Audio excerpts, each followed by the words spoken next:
Friends, मैं हूं मनोज कुमार गुप्ता। मेरे इस ऑडियो विजुअल नॉलेज चैनल पर आपका स्वागत है।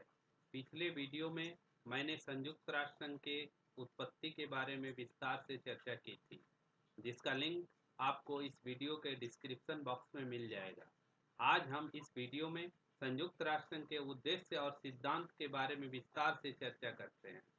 तो फ्रेंड्स, आइए देखते हैं purpose and principles of United Nations. संयुक्त राष्ट्र संघ के उद्देश्य। संयुक्त राष्ट्र संघ के चार्टर के अनुच्छेद 1 में इसके उद्देश्य का विस्तृत विवरण है। संयुक्त राष्ट्र संघ के चार्टर के अनुच्छेद 1 में इसके 4 उद्देश्य बताए गए हैं। पहला उद्देश्य, अंतर्राष्ट्रीय शांति और सुरक्षा कायम रखना। संयुक्त राष्ट्र संघ की स्थापना ही अंतर्राष्ट्रीय शांति और सुरक्षा कायम करने के लिए की गई है। इस उद्देश्य की पूर्ति के लिए संयुक्त राष्ट्र संघ पूरे दुनिया में होने वाले युद्ध, आक्रमण और इसकी धमकी के ऊपर नजर बनाए रखती है। आवश्यकता पड़ने पर आक्रमणकारी राष्ट्र के विरुद्ध सैनिक कार्रवाई करती है।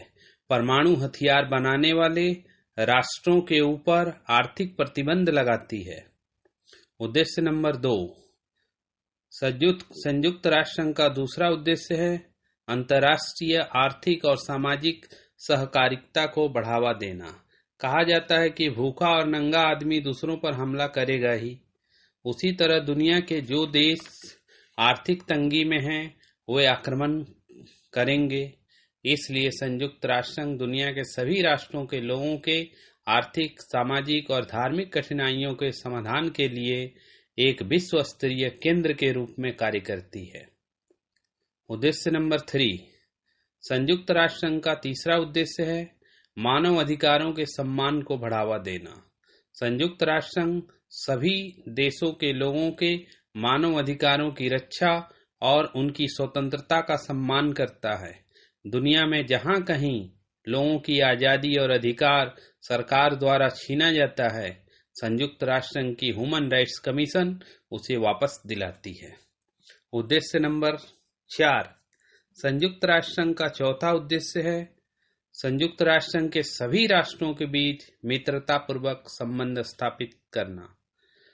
सामान्य उद्देश्य की पूर्ति के लिए सभी सदस्य राष्ट्रों के प्रयासों में सामंजस्य स्थापित करता है। यह संयुक्त राष्ट्र संघ के सिद्धांत।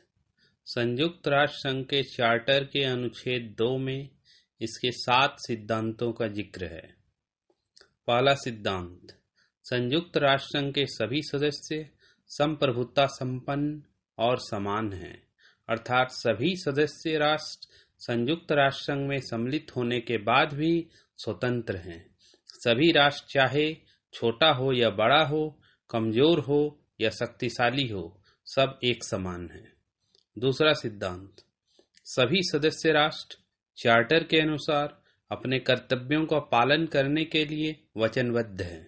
इसका मतलब यह है कि चार्टर में सदस्य राष्ट्रों को जो उत्तरदायित्व दिया गया है उसे उन्हें करना पड़ेगा। तीसरा सिद्धांत, सभी सदस्य राष्ट्र अपने झगड़ों का निपटारा शांतिपूर्ण तरीके से करेंगे, जिससे किसी प्रकार की अशांति या युद्ध का वातावरण न बने। चौथा सिद्धांत, कोई भी सदस्य राष्ट्र किसी प्रदेश या किसी देश की राजनीतिक स्वतंत्रता के विरुद्ध न शक्ति का प्रयोग करेगा, न उसे धमकी देगा और न ही ऐसा आचरण करेगा जो संयुक्त राष्ट्र संघ के उद्देश्य के विपरीत हो। पांचवा सिद्धांत, जब किसी राष्ट्र के विरुद्ध संयुक्त राष्ट्र संघ कार्रवाई करेगा तो सारे सदस्य राष्ट्र संयुक्त राष्ट्र संघ की हर प्रकार से सहायता करने के लिए वचनबद्ध हैं और आक्रमणकारी राष्ट्र की कोई सहायता नहीं करेगा। छठा सिद्धांत, अंतर्राष्ट्रीय शांति और सुरक्षा कायम रखने के लिए संयुक्त राष्ट्र संघ ऐसी व्यवस्था करेगी कि जो राष्ट्र इसके सदस्य नहीं हैं वे भी चार्टर के सिद्धांतों का अनुसरण करें। सातवां सिद्धांत, संयुक्त राष्ट्र संघ किसी राष्ट्र के आंतरिक या घरेलू मामले में हस्तक्षेप नहीं करेगा। किसी देश की आंतरिक राजनीति या उसके विकासमूलक कार्यों के ऊपर संयुक्त राष्ट्र संघ किसी प्रकार की कोई टिप्पणी नहीं करेगा। तो हम देखते हैं कि संयुक्त राष्ट्र संघ पिछले 75 वर्षों से अपने इन सिद्धांतों के आधार पर अपने उद्देश्यों की पूर्ति के लिए कार्यरत है। 51 राष्ट्रों से इसने अपनी यात्रा की शुरुआत की थी और इसकी सदस्य संख्या आज 193 हो चुकी है, 193 मेंबर्स। इसके अतिरिक्त संयुक्त राष्ट्र संघ में एक ऐसा सदस्य है जिसे ऑब्जर्वर स्टेटस का दर्जा दिया गया है।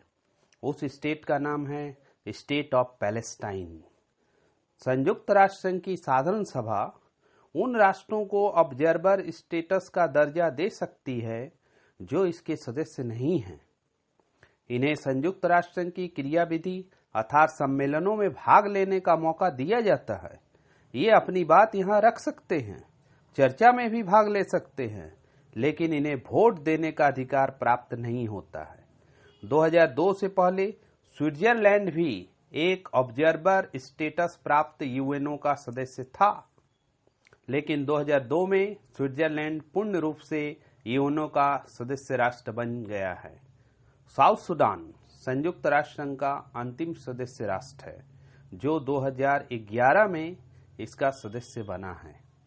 भारत 30 अक्टूबर 1945 को संयुक्त राष्ट्र संघ का सदस्य बना है। दोस्तों, आइए अब जानते हैं कि कौन कौन से राष्ट्र यूएनओ का सदस्य बन सकते हैं।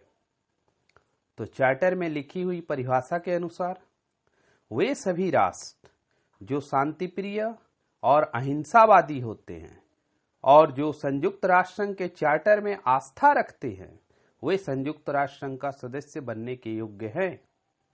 नए सदस्यों की भर्ती सुरक्षा परिषद के सिफारिश पर साधारण सभा द्वारा 2/3 बहुमत से प्रस्ताव पारित करके किया जाता है। अब जान लेते हैं कि सदस्य राष्ट्र को किस प्रकार हटाया जा सकता है, अर्थात यूएनओ में वर्तमान किसी सदस्य को हटाना है तो उसे किस प्रकार हटाया जा सकता है। तो जिस प्रकार किसी राष्ट्र को यूएनओ का सदस्य बनाया जाता है, ठीक उसी प्रकार सदस्य राष्ट्र को हटाया भी जा सकता है, अर्थात सुरक्षा परिषद के सिफारिश पर साधारण सभा द्वारा 2/3 बहुमत के द्वारा हटाया जा सकता है। और एक विशेष चीज जान लेते हैं, संयुक्त राष्ट्र संघ के संविधान को क्या कहा जाता है। तो संयुक्त राष्ट्र संघ के संविधान को चार्टर कहा जाता है।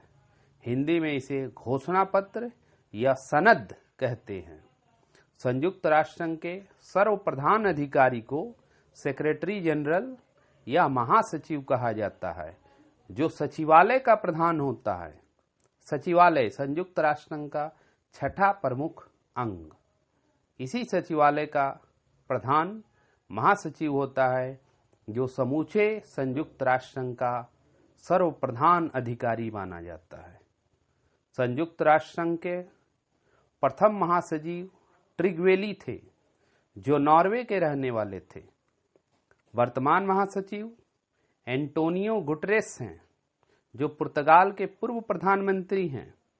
वे 1 जनवरी 2017 से महासचिव का पद संभाले हैं। महासचिव का कार्यकाल 5 वर्ष का होता है और वे पुनः इस पद के लिए चुने जा सकते हैं। लगातार 2 बार भी बन सकते हैं।